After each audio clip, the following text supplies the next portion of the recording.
Living sols নামের মাস wedding প্রোগ্রামে ৬০টা এতিম মেয়ের বিয়ের ডোনার পাওয়ার সাথে সাথেই শুরু হয় আমাদের পথ চলা। রংপুর, গাইবান্ধা আর নীলফামারীতে শুরু হয় অসহায় বিবাহযোগ্য এতিম মেয়েদের খোঁজ, যাদেরকে টাকার অভাবে বিয়ে দেওয়া যাচ্ছে না। এখানে কারোই বাবা নেই, কিন্তু এমন অনেকেই আছে যাদের বাবা মা কেউই নেই। অন্যের আশ্রয়ে অথবা এতিমখানাতেই হয়েছে তাদের ঠিকানা। সবকিছু ঠিকঠাক করার পর তাদেরকে ঢাকায় নিয়ে আসা হয়। প্রতি ছেলে মেয়ের সাথে আনা হয় তাদের পরিবারের আরো ৪ জন করে সদস্য।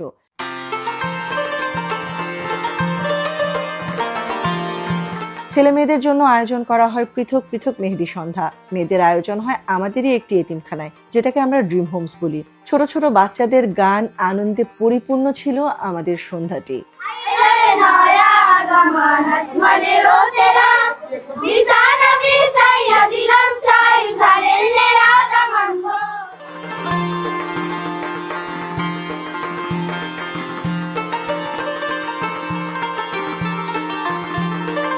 রাতের একটি সময় যায় ছেলে মেয়েদের উপহার গোছাতে।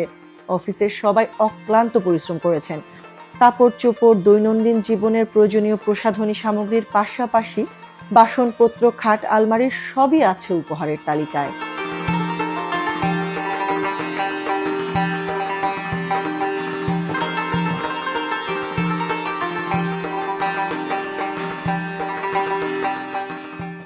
জন এতিম মেয়ের বিয়ে অনুষ্ঠিত হচ্ছে আজকে এখানে ঢাকার একটি বেশ বড় কনভেনশন হলে। প্রায় দাওয়াতি মানুষ আছেন এখানে, প্রায় ১২০০-র মতো। এই বিয়েটি স্পন্সর করেছেন হচ্ছে সৌদির একজন ভদ্রলোক। উনি ৪০টা বিয়ের স্পন্সর করেছেন, এবং ইংল্যান্ডের একটি সংস্থা SOS, তারা বাকি ২০টি বিয়ের স্পন্সর করেছে।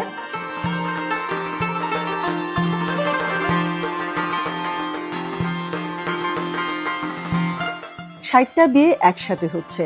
সুন্দরভাবে সম্পন্ন করা নিয়ে আমাদের সবারই মারাত্মক দুশ্চিন্তা ছিল। সকালে বরকনের আগমন হয় মিরপুরে।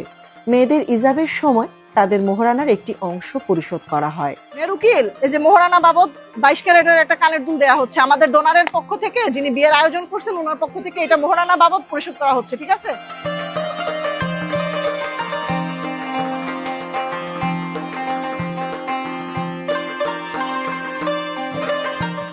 খাবার দাবারের আয়োজনও ছিল অনেক মানসম্মত।